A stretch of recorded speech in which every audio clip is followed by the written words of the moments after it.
Here's a video where I'm just gonna turn on the microphone and talk. Because I think I speak for many people, including myself, when I'm saying that GTA Online is in a moment right now where if you've been playing the game for as long as it's been around, it's feeling really dry.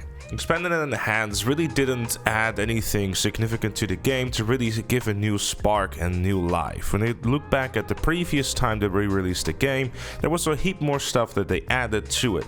It was a more significant change as well, because right now with Expanded and Enhanced, the moment it came out, it was kind of like, okay, well, you have a prettier looking game in 60 FPS, some HSW cars that you're probably not going to get more of in the next update, and that's pretty much it. The game still feels like there's so much that could be done with it, especially with the re-release on a new generation of consoles, but they didn't do it. There's just so much more that could have been done. The UI could have been changed, the older content within the game could have been touched up and made more interesting. The list of it is endless, and I really am just kind of at a loss in terms of creating videos and just stuff in itself, because the game at the moment really isn't exciting, and it's really to show as well within the people that are interested in the game as a whole. And I find myself to be in a situation that I've never been in before, where usually I'm like, I'm fine playing GTA Online and it's kind of alright, and I'm not making this video to be like, I'm quitting the game and you can no longer expect videos and blah blah blah, because that's, you know, I still enjoy aspects of the game. I still enjoy talking about it, but I feel that with GTA Online we're kind of go around in the same kind of loop. Now recently there's been a couple more updates with the game where they're patching things and fixing things, and by rumors at the time of recording we're probably getting something small in terms of DLC in a week or two.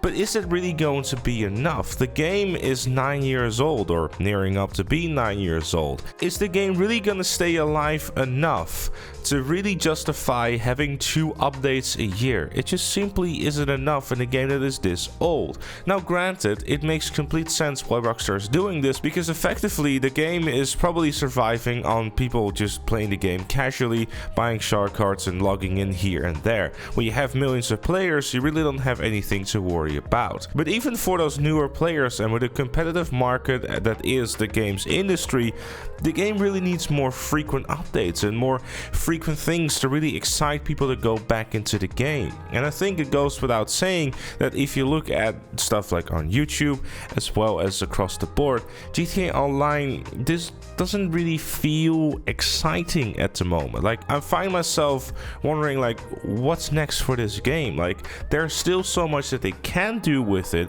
and there's still so much that they can do in the current game to change it and make it more exciting, but they simply choose not to. And I feel one of the reasons why Rockstar is so hesitant of touching older content is because, as of semi-recent memory, they decided, you know, we should probably fix that cutscene. But fixing that Chris Fromage cutscene that plays once through your entire playthrough of GTA Online, it apparently broke a heap of other stuff, and then they were like, you know what, that cutscene, not a big deal after all, and then just simply leave it. A lot of the fixes Rockstar does to the game are all just kind of workarounds. I don't even know at the time of recording this if the RP glitch is actually been fixed, because as far as I'm aware, I think they just simply left the glitch in there and just decided to start resetting people's account for RP. Like, who does anything with a rank in GTA Online anyways? So once you're past rank 135, it doesn't make even any sense to even have a rank anymore. A rank 8000 being a thing makes very little sense either, but I guess it makes it easier to spot all the less legitimate players, if you will. Like, I'm not saying that Rockstar should go as far as to start putting all kinds of resources towards making sure that GTA Online has a new sufficient update every 2 months or something. I think that's not feasible, especially with the fact that they're probably in full development for GTA 6. I know, I had to mention it, but, you know, it might be coming at some point, maybe? Yeah, right? No? Okay, cool. But even something as small, just having like a new car or a new game mode or something to be like, hey, there's something new that we can play for a little while in the game, might actually make stuff a little bit more interesting. Even for those newer players that don't actually know that a new DLC for the game happens every 6 months or so. But I feel with a lot of these videos that I make, like saying, hey, yeah, they should change this and they should do that, it often also just kind of feels pointless in a way, considering the fact that no matter how many ideas I throw out there, nothing really seems to ever be done, even though I'd like to think that the ideas that I have are at least decent enough to consider. But with older content, I guess that's a discussion that we had plenty of times, and I think that there's definitely a lot more that they can do with it.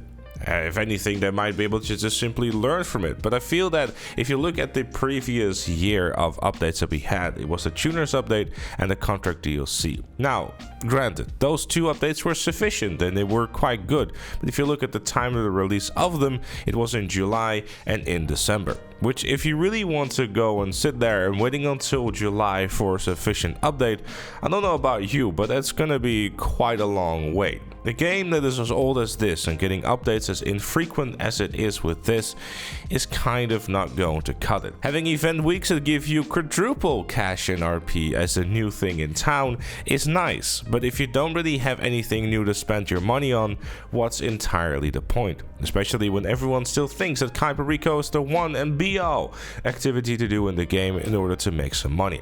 If you were to ask me, I cannot stand playing that anymore because it's such an uninteresting heist. Can we please have something that's like more interesting to play and still make decent money, you know? I don't think it will take that much effort to look at the payouts of certain things to up them a little bit into 2022 standards, so game modes are something that is worthwhile playing rather than playing Kyberiko on your own over and over and over again in a single player, online multiplayer game. To wrap this up and stop myself from rambling too much, the game really needs some more frequent updates, even if they're just small and just a few additional maps to either an existing game mode or a new game mode. It doesn't really have to be all humongous and like an entire Contract DLC every 2 months or so. I think that's not something that's realistic because stuff like that takes a while to develop. All I'm saying is that if you look at a game like Fortnite, which I've been playing quite a bit with the Zero build mode, which has been a blast to play, honestly, they just have like a new gun or something every week, like something small yet significant to kind of make you feel like, hey, there's something new around the map that I can pick up and shoot, rather than, oh, let me go and drive the exact same races and things in GTA Online. This is the point where I say thank you to all those folks who make those wonderful creator maps, because oh boy, if it wasn't for the content created in GTA Online, we would all be sleeping right now. Anyways, with all that said and done, those are my thoughts. Of course, I'd love to know yours in the comments down below. Leave a like if you enjoyed, I suppose, subscribe for more, and become a member if you really like what you see on the channel, like Chloe, Roberts, Madman Dakota, and Shapeshift Gaming. Thank you again for watching, and I'll see you all later.